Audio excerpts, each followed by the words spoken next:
যে ওইখানে দেখা যায়, যাই তো ওদের কাছে। বোন তুই কোনো চিন্তা করিস না, মিরাজ আসতেছে, মিরাজ আসলেই তুই সবকিছু বুঝবি।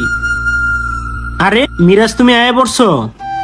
দেখো নেহা, তুমি যা ভাবতেছো এগুলো কিছুই না, আর আমি তোমার ভাইকে বুঝিয়ে বলছি। তুমি যদি এখন এগুলা নিয়ে ভাবো তাহলে তোমার শরীর খারাপ করবে। জীবন তোমাকে যা কিছু বলছে তোমাকে আতঙ্কে রাখার জন্য বলছে। আর শোনো বোন, জীবন একদমই খারাপ ছেলে। আর শুধু তুমি না, তুমি ছাড়া আরো অনেক মেয়ের সাথে এরকম করছে।